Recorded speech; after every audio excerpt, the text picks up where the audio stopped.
We want to thank everyone for joining us today. Please tell us where you're joining us from, and we are looking forward to beginning this event in just about 3 minutes.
All right, everyone, we're going to give everyone just a few more minutes to shuffle in here. We know it's a really early morning for everyone, so we'll go ahead and get started in just a few more minutes just to give everyone some time.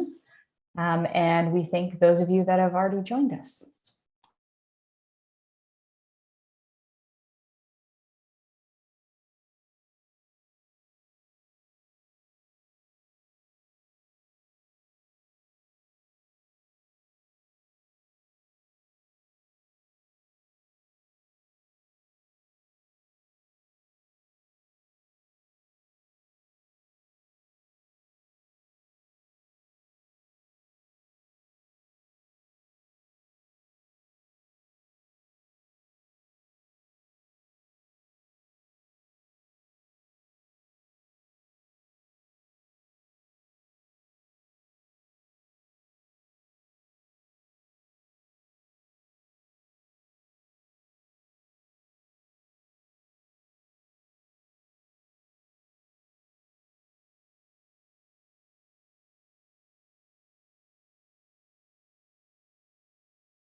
because we know it's an early morning, we are giving everyone just a few more minutes to shuffle in here. And then please know that the recording will be available for everyone to view after today's event.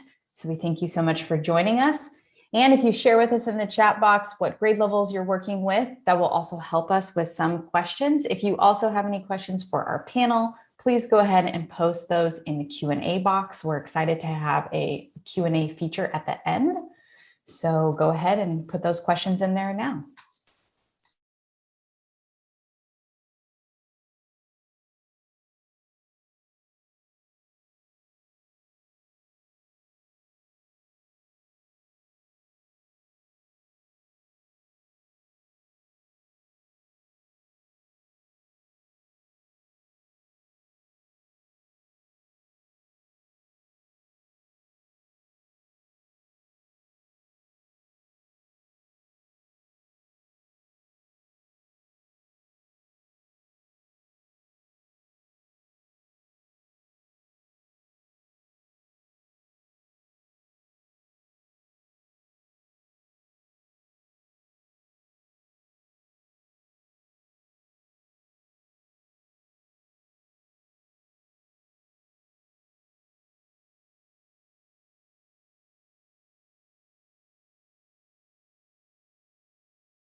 Okay, those of you that are just joining us, go ahead and put in the chat box where you're joining us from. We are going to go ahead and take questions from you at the end. So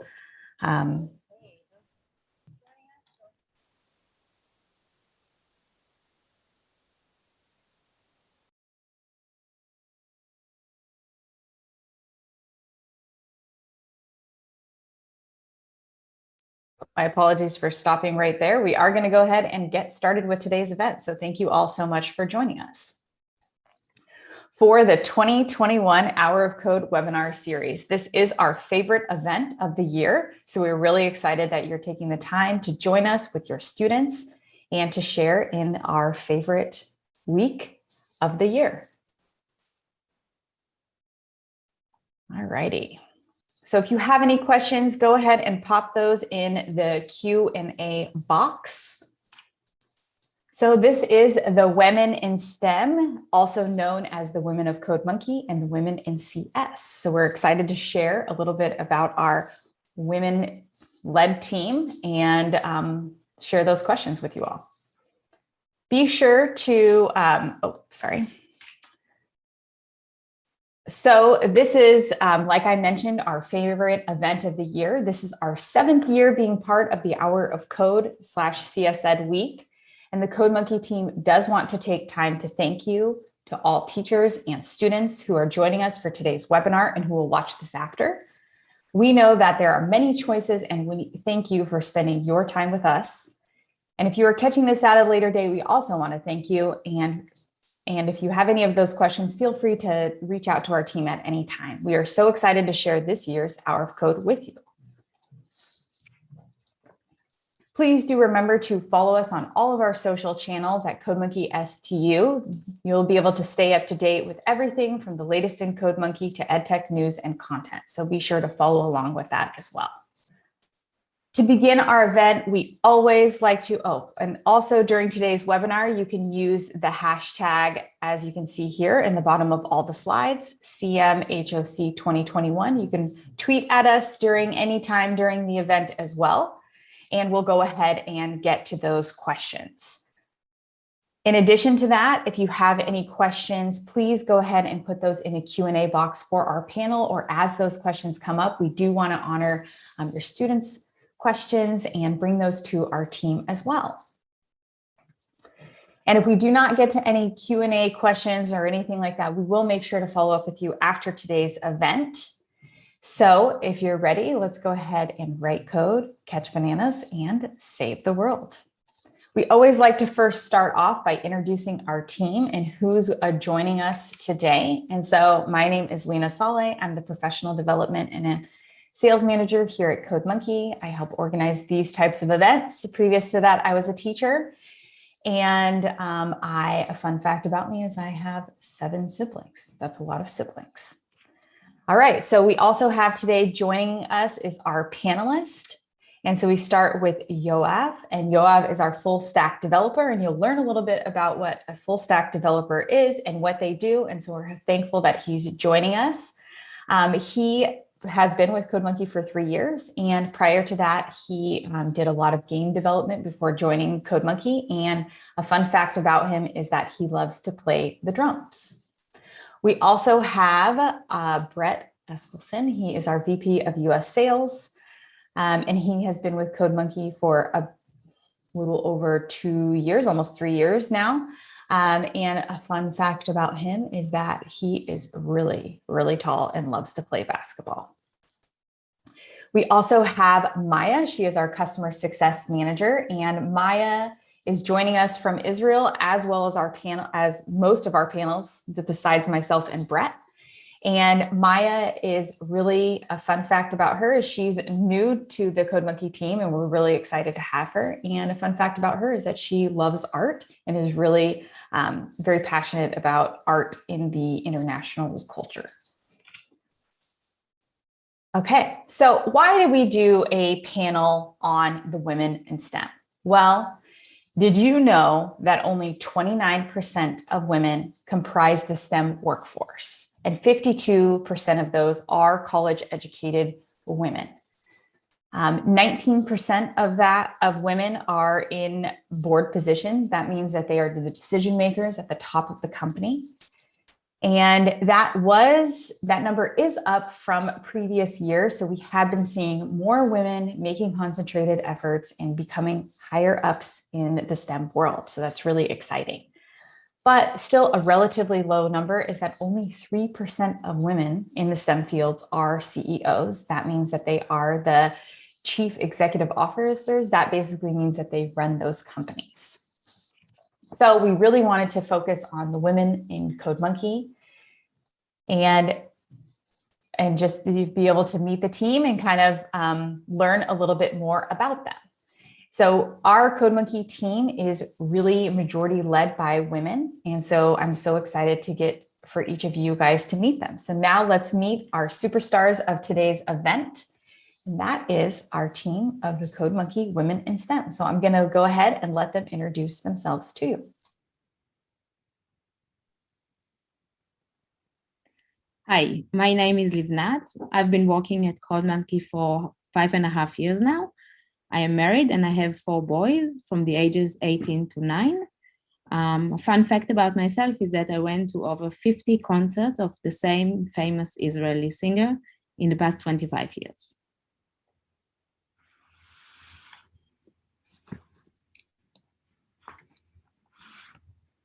Hi, can you hear me? Yep, we can hear you. Okay. Hi, I'm Sanda, and I've been working at CodeMonkey as a developer for 3 years, a little more over 3 years. And I live in Tel Aviv, and I am an animal activist. I feed over 50 stray cats, and I also attempt to save other kinds of animals. Last weekend it was a bat, and this weekend it was a mouse. That's a lot of animals. It's great to see your work outside of just CodeMonkey. Hi, my name is Adi, and I'm working in CodeMonkey for about 3 years now. A fun fact about me is that I love Rubik's Cubes, and that I have about 15 different ones at my work desk. True, and he's even led some events for us to teach us how to do Rubik's Cubes. So If you need expert advice, she's your go-to person. All right, so we're going to go ahead and what will we exactly cover today? Today, we're going to explore through a live panel discussion what it's like to be a woman in STEM. And we're going to take live Q&A questions from you, the audience, and some questions that have already been pre-registered. So go ahead, if you do have any questions for our panelists, please go ahead and throw those in the Q&A box as we want to hear from you. All right, so let's get ready to kick today's event off. So we're going to start off with our first question. Is each of these ladies mentioned what their roles were, or you saw on the slide what each of their roles were. And we're going to dive a bit deeper into exactly what does that mean, so you guys all have a little of insight into each of their roles. So we're going to start off with our first question here. And this is for Sanda, what is a full stack developer, and what does a full stack developer do? Okay, basically, full stack developer is a developer that works on both the back end as well as the front end of the program. At CodeMonkey, for example, our work is divided into features. So almost every feature can be divided into a back end part and a front end part. The back end refers to usually the server side code, which includes connections to the database, calculations, and system-wide logic. While the front end refers to the user interface and design. So in the past, there were often back-end developers and front-end developers that were different, not the same person. They were different people with different skills. And in more recent years, it's more and more common for one person to do both and then be able to be completely responsible for a feature from start to finish. So that's a full stack developer. Oh, that's great. I think that's good insight for those of you who didn't know that there's front sides and back sides. And then there's also people who make the pages extra beautiful for you too as well. So lots of different roles there. So our next question is for Adi. What is a technical lead at CodeMonkey, and what exactly does a technical lead do? So I'm a full stack developer, just like Sanda mentioned before. And I have additional responsibilities. I plan weekly tasks for the team, and I'm always thinking about how we can improve the work and our work environment, and pushing towards a better program and happy developers. Great. So it's more of a managerial role as well, in addition to coding, right? Yeah. Okay. Our next question is for Livnat. So Livnat is our content developer. So Livnat, what exactly is a content developer, and what does a content developer do? Okay, so a content developer, it's like the name. It's someone that creates the content. In CodeMonkey, I'm developing challenges and games, the ones that I hope, enjoy to play. When we create a new game, for example, or when we add new challenges, I sit with my manager and we do a little bit of brainstorming to decide what we want to teach. For example, now we are going to expand CodeMonkey Junior, the challenges there. So we met and we decided that we want to add a new chapter on conditional loops.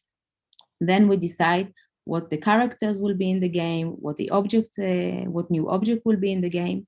And after we have that, I go and I plan what we will do in each challenge, what it will look like. And then after I have planned the challenges themselves, I go and create them and of course play them like you do. Great. So if you ever have any questions, she's your person that we usually ask first, because she's the one who created most of the CodeMonkey courses, which is really cool. Okay, so our next question is for all of you. So we would love to hear your backstory on how each of you actually got into the world of computer science. So we'll go ahead and kick that off with each one of you answering that question. Okay, I'll start. Growing up, which was a long time ago, I didn't have any experience in computers. It didn't really interest me. Also in my high school, they didn't have any courses for computer science. And then when I had to decide what to study in the university, I consulted with my dad, who was a programmer, and he told me that I would be good at computer science. And since I trusted his instinct, I went and studied computer science. At the beginning, at first it took me a while to get into it and to understand it. I even failed my first course in computer science in university. But then after I got the hang of it, I really enjoyed it and very glad that I made that decision. I think it's so great that you shared that the first time that you did it was really challenging and that you failed, because there's many times that even when you're learning, even when we're playing the CodeMonkey course itself, sometimes I fail at the challenges too. So it's nice to hear that you had some failure, but just kept going with it. Okay, who's next up? Adi? So my story is that in high school, we had to choose study majors. And my dad tried to push me to take computers and physics. And I was too afraid because it was considered for boys and only nerds and boys. And I also worried that I won't be good at it. So I chose another major. And after high school, I did the military service, and I sent to be an IT person. And for that, I had to take computer network management course. There, I learned about computers, and I became close to them. I really like them, and I discovered that I was good at it, and it was fun for me. I didn't listen to my dad, and I'm sad about it. I should have. Yeah, but you got there anyway, right? Your journey might have been a little bit different, but sounds like he had the right thing in mind for you. Just something I like to share with our audience is, because our company is based in Israel, all of our ladies are actually joining us from our Israeli office. In Israel, after you finish high school, most everyone, correct me if I'm wrong, you guys, will do military service. And the military actually does some really extensive testing, and they try to fit you into roles that basically best fit you. So sometimes there's a lot of personality tests. There's a lot of just testing that they do in general to kind of fit your, what they think will fit you best. Is that right?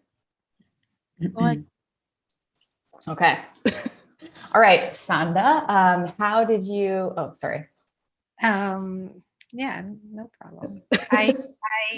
I actually didn't do military service, but I started from an early age because of my my mother, who was a professor of mathematics.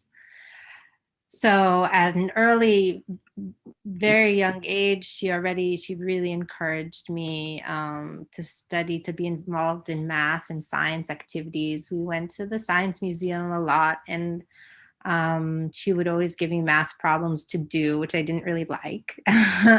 But it helped me later because it was easier for me because I had someone to ask always.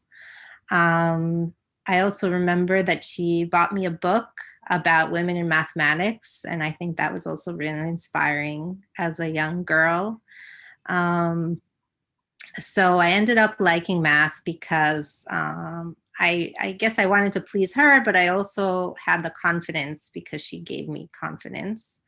But it was only later that I got into computer science because it was just more practical because there's a lot more applications, and I thought that it would be that I would be good at it because of my math background. But later, like I realized that computers just like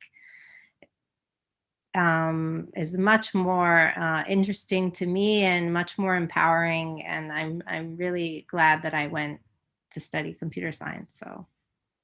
That's great that you had a mom that also empowered you. So it sounds like all three of you actually had, all of your parents were very big supporters of getting you into computer science, or at least kind of pushing you into those STEM fields. Okay, so now we're going to ask another question is, what programming languages do you use? And do you have a favorite programming language? So I'll start. I use the same languages as the kids who play CodeMonkey use when I create or solve challenges. So those languages are CoffeeScript, Python, and also coding with blocks. I like the blocks coding a lot, especially when you play it on a tablet. It's really fun to drag it, and it's very easy to use, I think. So. I agree. I love CodeMonkey Jr. Yeah, at CodeMonkey, we use CoffeeScript, JavaScript, and Ruby mostly. I really like JavaScript just because it's really easy to run on any computer, and all you need is a browser, like a terminal of a browser. So it's really easy to run anywhere. And like most of the other languages, I feel like are, at least the ones that I've used, are fairly simple. Like there's different syntax, but that the concepts are the same. I think that's important because each one of you mentioned that you use different languages, but I'm sure you've throughout your careers have used other languages as well. But it sounds like if you know the concepts of computer science, then you can use any language. Okay. That's great. I think that's a good thing for those kiddos to take away, that you may start with a different language, but that doesn't mean that that's going to be the language that you work in when you first start your job. Or you might also have like a few other languages. Each one of these ladies mentioned that they have many different languages that they use every single day. So I think that's, if you know the concepts, then just know that you can have more adversity to the languages. Even when looking for a job, like it's still like people ask for certain languages, like experience in certain languages. And I feel like it's not that relevant for the most part, it's experience that you can learn within a few weeks, I think, for the most part, like, so I don't know. I think that's great, though. I think that's good feedback because you see a lot of people who ask those types of questions when they are interviewing or trying to apply for jobs. Like, oh, I see that it has this language, but I may not know that. I may not know that language. Should I still apply? And I think what you're saying is that you need to know one language very well, and then you can probably apply most of the things to other languages. Like, of course, there are languages that are much different, but most of the languages that are used in programming web are fairly, similar. Great, though. I think that's really good feedback. Okay, so our next question is, we know that math and coding have close ties to each other. We always hear math and coding, they go so well together. So how do you feel that this brought you to being a programmer? So I'll answer that. So in mathematics, there are like just a single answer. Either it's right or it's wrong. You need to get to a single result. So for me, it's given me a lot of certainty. Like I know if I'm right, I know. And so this is something I find connected in programming. I need to reach some result. I know if the program is working or not. So that's the connection for me. Yeah, sounds like lots of problem solving skills kind of go together, and that those math problem solving work itself with the regular coding that you use every single day. Okay. So CodeMonkey has a pretty equal ratio of men to women just in the whole company in general. Obviously, our women development team is majority women. So it's really one of my favorite things about working at the company. And has that been an experience that you've experienced, that same thing of more women to men or equal ratios in other workplaces that you've worked at?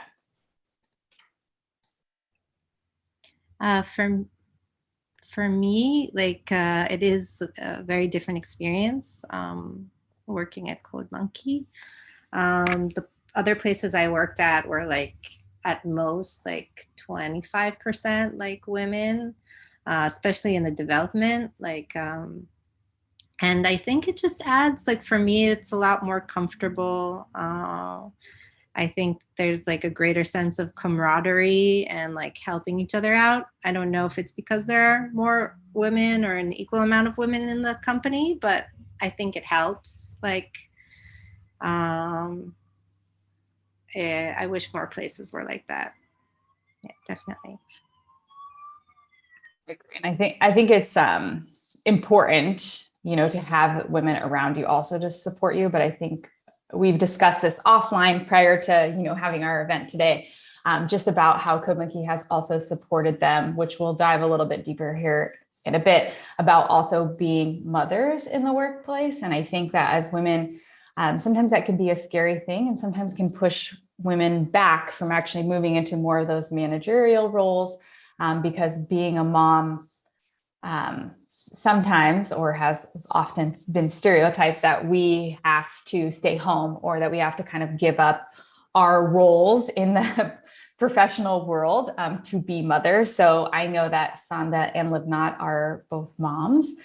So I guess we can kind of talk about that a bit. How has that experience been for both of you, being a woman in STEM and then also being moms?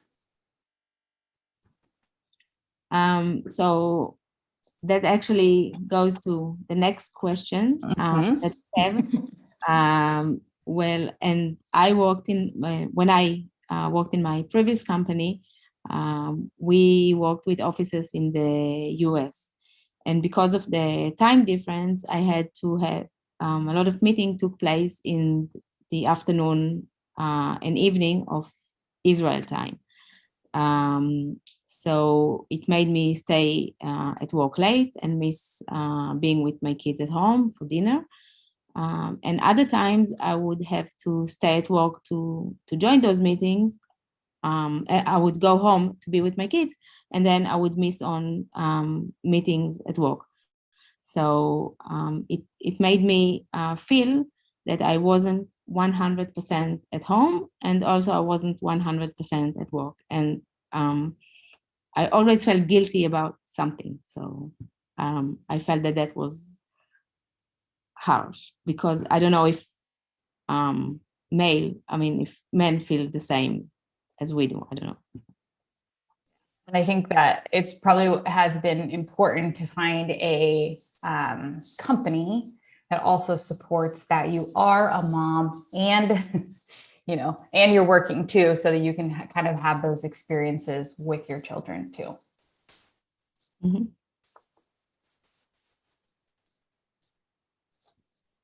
Sanda, do you have any additional points to that one? Yeah, sorry. I'm still getting used to the mom thing. So I feel like I'm still working on it, both being a mom and being a programmer. And sometimes I feel like I'm not good at either, or okay at both. But yeah, CodeMonkey is a supportive place and very understanding. And it helps that there are other people in my position, definitely helps. In general, I feel like at interviews, I think I felt a lot of sort of like when there's several men interviewing me, and like a lot of the, sometimes you feel like they're very competitive and just kind of showing off to one another. It's like, I felt that way at interviews. It's definitely not fun. It's one of the less fun activities. And finding a job as a programmer, the interviews are very tough. At least here, I don't know. I bet same in the States. Also at places I've worked, even after getting into the, going through the interview process and getting accepted at a place, and then being really unhappy because just feeling that the culture is a total mismatch. It's just like a lot of men that are like really competitive and want to make lots of money.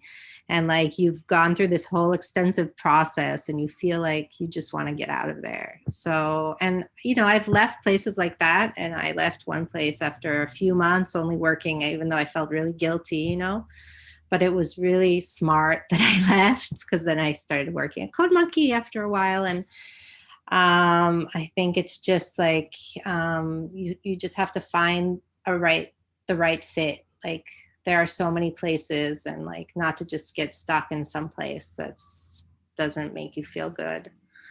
So I think that's an important, thing to identify, is that sometimes we are feeling like we have to compete so much to prove ourselves. And then you just mentioned like you had a lot of guilt of walking away from where you were. But I think that it's kind of like when you're learning anything new, even the workplace is the same sort of situation. You have to try until you find something that's right. And I think that it's okay as being a woman. I know sometimes we think, oh, we work so hard to get here and earn the respect. But if it doesn't feel like the respect is mutual once you're in the door, it's important to know that there are other places that you can go, and it doesn't make you a bad person, and it doesn't make you any less of a woman, or any less of, a person contributing to the work field. But just knowing that you can stand up for you is an important fact too. So I think that's really good feedback to share with students.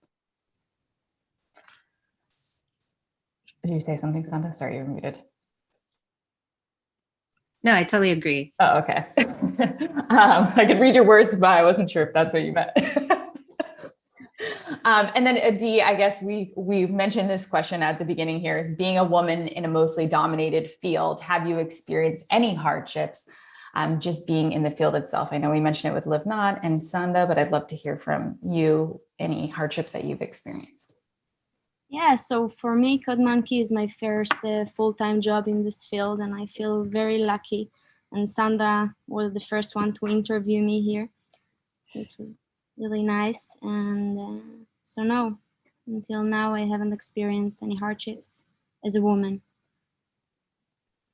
And I think that's great, because we kind of have a bit of like generational, all of us are, different ages. And so we've kind of experienced different things coming into the workplace.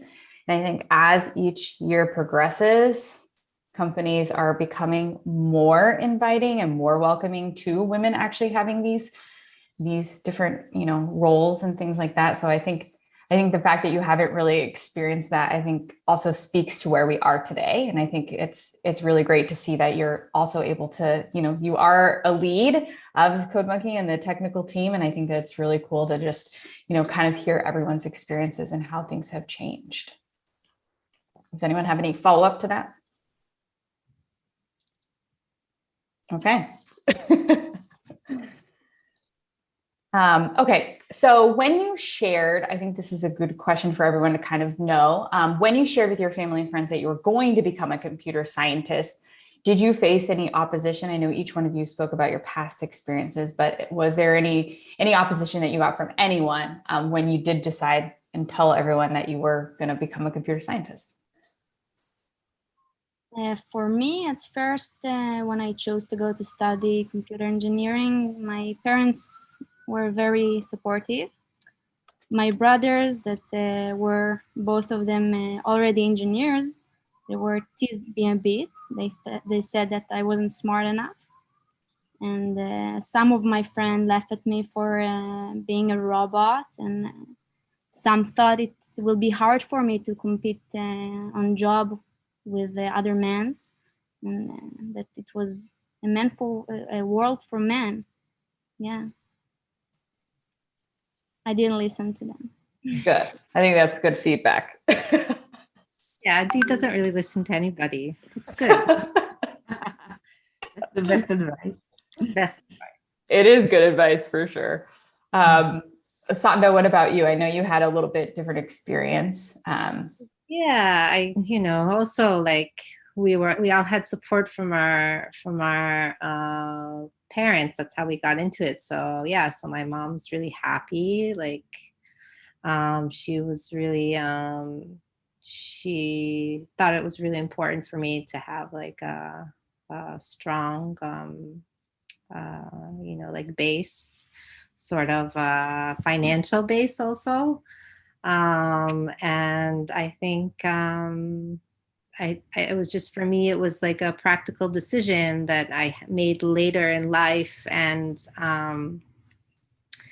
only later I realized it was also something that could make me also happy. Like, but I think I was just like confident with my decision for like a practical decision. That's it.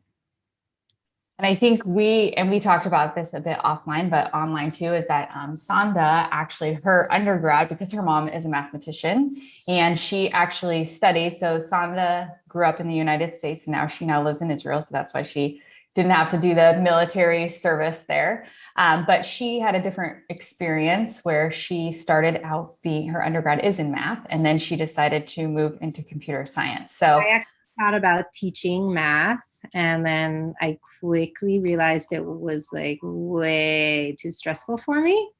And then I sort of like took some time off and tried to figure out what would fit me better, And my undergraduate was at a liberal arts school. So like what I studied, like the math I studied in undergrad is like one semester of what I studied in computer science. Like it was crazy how intense it was studying computers, but like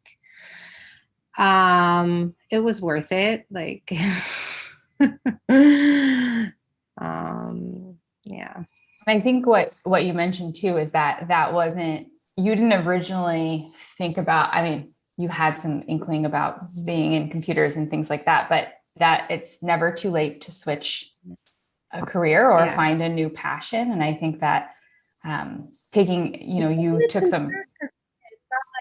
Being a doctor or something where you have to study and do like a residency and like 10 years, like with computers, if you study intensively, you can really get somewhere in, a few years. And like, there are so many applications, like it's crazy.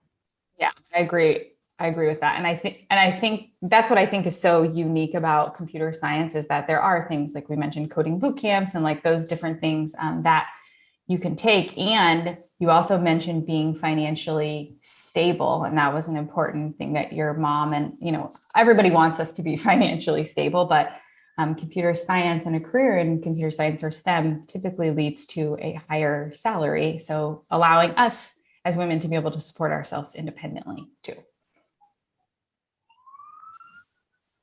Which is sorry, go ahead. Which is very important, I'm saying. Mm-hmm. It is very important. Does anyone have any finishing thoughts on that one? Okay. And we're getting some questions here too. So we'll get to that here in just a few minutes. Some really great things are coming in here. And then we briefly mentioned this, I think a little bit there, but just want to see if anyone had any finishing points here is, do you feel that CodeMonkey has supported you as a woman in STEM? I would say definitely yes. CodeMonkey is a very flexible work environment. As long as the work gets done, you can do it from home. You can do it at the time that best fit you. I was able to work from home and accommodate my hours so that I can also be a mom and work. So definitely yes. Yes, also I agree. It's a very, I think, very flexible place, and there's really a feeling of listening and thinking about each other's needs, not just like pretend like really. So that's very important and nice. What about you? I agree. I don't feel that we're treated any differently for being a woman. Just everyone here, and the environment is really flexible and understanding. And as long as the work is done well, so we're supported to work any environment that it's most comfortable for us. Which I think is important. Before we get to this last question, I just want to ask you guys, how many of you do know women that haven't had exactly the same experience being a woman supported in STEM? Do you guys know anyone? None of you guys? Everyone feels like you guys know women that have been pretty supported around you? Yes, pretty much. That's great though. I think that's it's rare, but that's important, I think also. It could also be, I wonder if it's like a culture thing too. No, I know women in STEM. Oh. I think like, I don't know, it's just like, yeah, it's a difficult question. I don't know. Yeah, we can think on it. We could touch back on it later. And then I will mention, just for, I know we talked about this, would your family going into computer science, did you have any opposition? I just also wanted to answer myself because I'm also in the STEM field with you all as well. For me, I had a lot of people who discouraged me from going into computer science. I did physics and I did advanced math courses. But when I finally went to it, they said, oh, you wouldn't be good at it. And so it took me until I was teaching. I had a whole nother career ahead of it. And I was actually introduced during the hour of code to computer science. I took a workshop for code.org. And so that's actually how I found computer science and started having a love and started attending all these workshops and then started just kind of self-teaching myself. I'm not as great of a coder as these ladies, but I have learned quite a bit through the process. So I think it's important to know that you just keep going, and it's okay if not everyone agrees with your pathway, but you'll find your people when you do. So I think that's important too.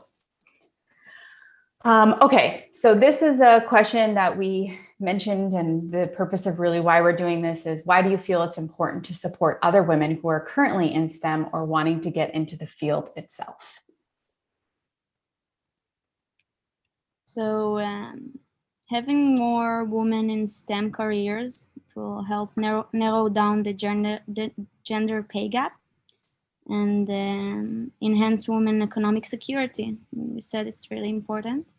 Also, it ensures the diversity and a talented workforce, and prevents biases in these fields when it comes to the products and the services that they produce. I think it's very important. I agree. I think that's a very important aspect into it, and the gender pay gap. Those are all really, really real things that we've been able to see starting to make movements in the last few years, but still needing a little bit more, I think, traction than there is now.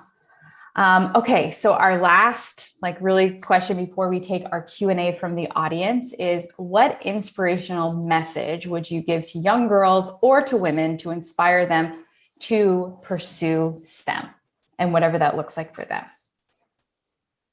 I would say that you can do anything you want, and don't be afraid to start to try new things, and you might find that you like them. You might find that you don't, which is also okay, but don't be afraid.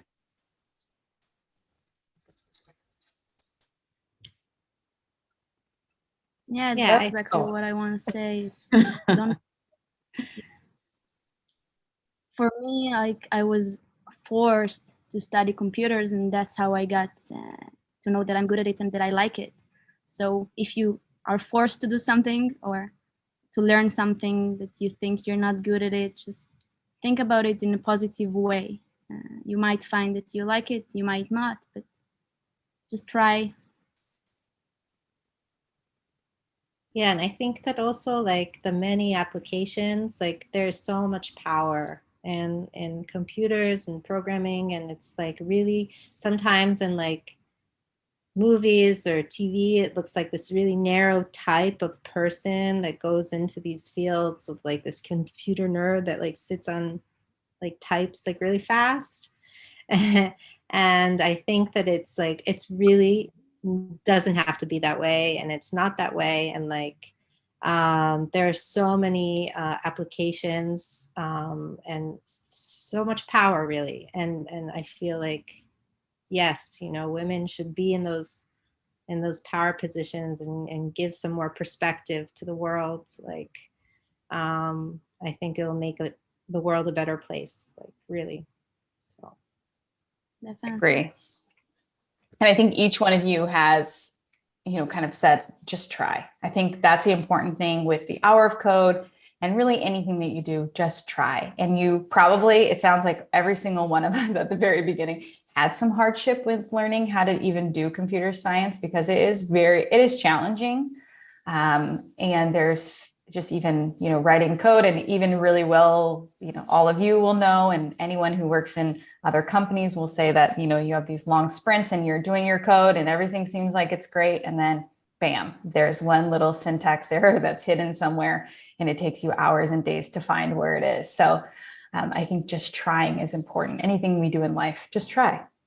You may not like it, you know, we say it, you know, give it a no thank you taste. Okay, so now we're going to switch gears and we are going to take questions from the audience. So I do just want to thank these ladies for taking these questions and giving their time to us today, and all of you that are spending your time with us too. So we did have this question from Miss Thomas. She is in Arkansas, and she teaches grades 6 through 8. And so she had this question for you all. How can I encourage young women to become part of STEM programs, whether in school or even out of school? I think the first step is to ask young women what interests them and what will encourage them to learn STEM.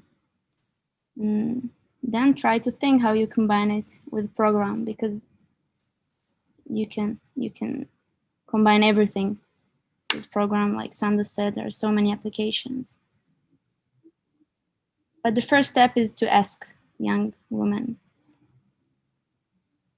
that's such great advice, I think, like, because I wouldn't think about it, but it's true. Like, so often, like, I think that computers aren't taught that way, that it's like taught in a certain way. And like, really, if you just ask what interests the kids, like, and then show them how it can fit, like, you can make it a little bit more relevant. Livnat, do you have any on that? No, I'll go with my friends here. Okay. Their advice. I also think that when you have how to encourage them is, I think, to also expose them a bit in your classroom. So I think taking those traditional regular content areas like science or language arts pairs really, really nicely with doing computer science or any of those types of things, is that actually everything kind of aligns all together. So I think exposing them a bit in the classroom is a really good way to encourage them to try things outside of it. Sometimes it's a lower risk for them to do it in the classroom. And then you're like, oh, you just did all these STEM things. And then it'll kind of encourage them to do it outside of the classroom. One thing that I do caution is making things exclusively like all women. Like when I've seen coding clubs beginning, is they'll take like Barbie dolls or something, and all the coding needs to be surrounding just strictly women, you know, dolls or things like that. We like to do Legos too. So just giving us more gender neutral exposure is also important. It doesn't have to be all pink. It doesn't have to be all this. It can be exposure for everyone. Never thought of anything, really? Yeah. Mm-hmm. Like, oh, we have to do, and I've seen it in actually a lot of schools throughout the years, just in the exposure, is that everything has to be all strictly, you know, super girly. And I think that while it's interesting at the beginning to kind of encourage them to do that, I think that there's a danger in sticking only in that zone. So I think just exposing them as much as you can. So yeah, that's what I have there. Before we also have some other questions. These were pre-questions here. I just have a couple of comments from people who have been joining us from around the world. We have somebody in Bhutan and a few people in Singapore that have been joining us. And one person just shared with us, they said, it's so inspiring to hear each of your stories. They're running coding classes in Singapore, this person. And so it's just great to hear your own story. So I just wanted to share that with you guys as well. And then we had a question here. At what age did you actually really start coding? So I think each one of you could probably answer this. So I was 22 when I went to university, or maybe 21, between those ages. Okay. Yeah, I think I started studying computer science at age 23 or 24, but like it was very little programming, like mostly it was very theoretical. And I only started really programming at my first job that was like at 27 or something like that. Like I didn't know at all, like from the university, like what I studied, and then totally different. But I think that's great feedback too. I think a lot of times when in higher ed, we walk away with only knowing limited skill set, but where you actually do most of your learning is on the job. Yeah. Totally. What about you, Adi? I was 23 when I started university. I think it's great that you all also started pretty young. For me, when I first learned, I think I was, probably around the same age, probably like 20, 25, 26. So I guess we all started young, so that's good. But I've recently been doing lots of trainings with other teachers and things like that. And I had a woman who was in one of the trainings. She was almost 80 years old and she was just beginning to do block-based coding. So it's never too late. And she was so jazzed when she started figuring it out. So I think that if an older person who's well seasoned in life and has lots of, experiences can start coding then you can too. Okay, so another question for you all was, hold on one second, I lost my place here. Okay, so if you could go back and tell your younger you one thing about today, what is something that you would tell them? I'll give you time to process because that's a tough question. About myself now? Yeah, or- you would tell about like where you are now. Like if you could give your younger self advice about our world today, what would you say? I think I will tell her to take this study major, to take computers in high school. Then I will tell her that she needs to be really proud of herself. That she really needs to believe in herself and don't listen to people that don't support her. I think that's Be brave. really good feedback. Ooh, I love that. Be brave. That's a good one too.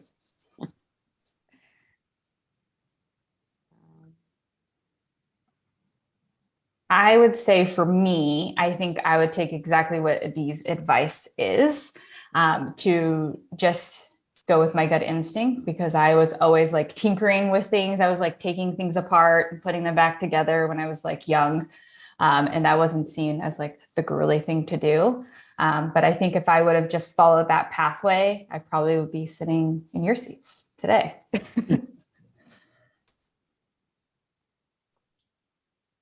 Yeah, I think I would tell myself also like to try as many new things as possible. I think I was always very kind of wary and timid, and I think now I'm starting to realize how many more interests I have, and and that right, to be brave. I think that's a great thing. To just try new things. Yeah. Great perspective. Livnat? I would say that balance is very important. So you have to do what you want to do, on like leave time for yourself to do things that make you happy as a person, and then have enough time to do your job, and then have enough time with the family. So just find balances in life. I agree. Also, all go ahead. To see the details. You know, there's so much going on in the world, you know, like thinking about the animal part, like there's so much we can do, I think, just by seeing the details. That's it, you know. I agree with that. Since you guys are all part of the CodeMonkey team, since we kicked off an avatar competition where students get to create their own avatars, we're having a competition where they draw them, and then we're going to turn them into CodeMonkey avatars. Do you guys have a favorite CodeMonkey avatar that you guys use? Oh, I love the penguin. Oh, I wanted to say that too. It's also my favorite too. But I also like the flamingo from the Banana Tales. Flamingo is good too. What's your Sanda, the cat? Obviously. He's so cute and orange. He is very cute. Well, I want to thank all of you guys so much again for taking time and kicking off your Hour of Code event with us. We are so happy to have these ladies join us. They were a bit nervous before they joined us, but I think they did an amazing, amazing job. And we're so lucky that we had them take time out of their day to share with you your stories, and hopefully creating some inspiration for your own students, and knowing that you can really do anything that you put your mind to. And just try. I think that's the key from today, just try. So we want to thank you guys again for spending your time with us. Please remember to like, share, subscribe, and also make sure that you check out all of the Hour of Code courses that we have and just give them a try. All right, until next time, we'll see you guys later. Thank you guys so much. Bye, everybody. Bye.